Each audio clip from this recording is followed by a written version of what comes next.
اعوذ باللہ من الشیطان الرجیم، بسم اللہ الرحمن الرحیم۔ السلام علیکم۔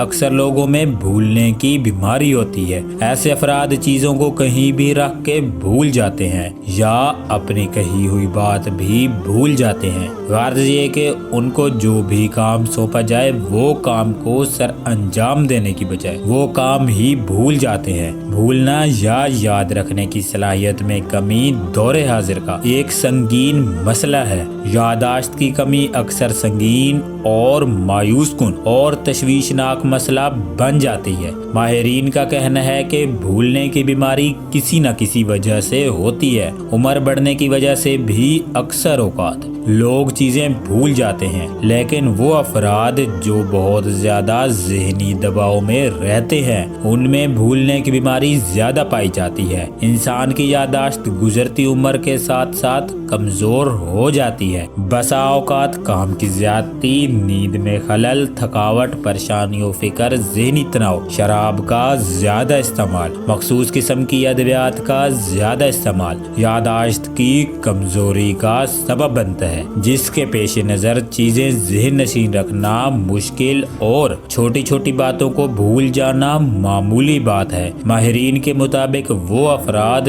جو مسلسل ذہنی دباؤ میں گھرے رہتے ہیں ان میں بھولنے کی بیماری پیدا ہونے لگتی ہے۔ اس کے علاوہ مسلسل ذہنی دباؤ کی وجہ سے انسان لوگوں سے ملنا بھی چھوڑ دیتا ہے۔ ان افراد کو کسی بھی محفل یا تقریب میں جانے سے کوفت اور الجھن شروع ہو جاتی ہے، اور اس کے علاوہ ذہنی دباؤ سے آپ کا مدافعتی نظام بھی بہت متاثر ہوتا ہے۔ بھولنے کی بیماری سے انسان کو کئی قسم کی پریشانی کا سامنا کرنا پڑتا ہے۔ آفس کا دیا ہوا کام یا ہوم ورک بھول جانا، یہ تمام باتیں یقیناً زندگی میں مشکلات پیدا کر سکتی ہیں۔ جب آپ کام ٹھیک طرح سے سر انجام نہیں دیں گے تو اس سے ذہنی دباؤ بھی بڑھے گا، اور جب ذہنی دباؤ بڑھے گا تو بھولنے کی بیماری جنم لے گی۔ اس کے علاوہ بے وجہ مزاج خراب بھی ذہنی دباؤ کی وجہ سے ہوتا ہے۔ اگر آپ کے موڈ میں اچانک سے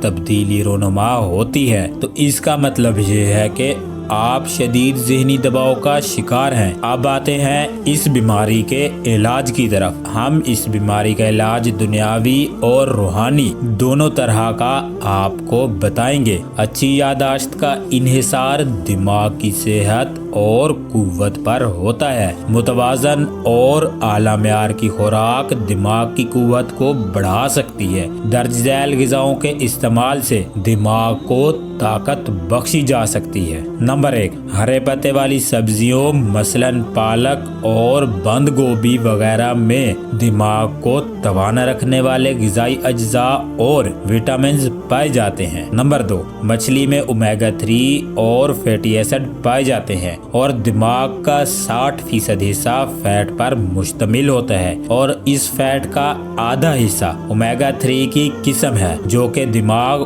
اور اعصابی خلیے بناتا ہے۔ نمبر 3، جامن کا استعمال دماغ کو قوت بخشتا ہے۔ نمبر 4، ہلدی کے استعمال سے نہ صرف یادداشت مضبوط ہوتی ہے بلکہ ذہنی تناؤ میں کمی اور دماغی خلیے بھی بنتے ہیں۔ نمبر 5، تمام ڈرائی فروٹس مثلاً بادام، مونگ پھلی اور اخروٹ، کاجو، پستہ میں دماغ کو توانائی بخشنے والے اجزاء بشمول میگنیشیم، وٹامن ای، کاپر اور فائبر پایا جاتا ہے۔ نمبر 6، انڈوں کا روزمرہ کا استعمال حافظے کو مضبوط بنانے میں معاونت بخشتا ہے، کیونکہ انڈوں میں کولین، دماغ کا کیمیکل، کولیسٹرول اور وٹامن B12 جو کہ دماغی خلیوں کی جھلی کا ایک اہم حصہ ہے پایا جاتا ہے۔ نمبر 7، چائنیز ماہرین کے مطابق حافظے کی مضبوطی کے لیے سبز چائے کا استعمال معاون ہے، جس میں قدرتی طور پر EGCG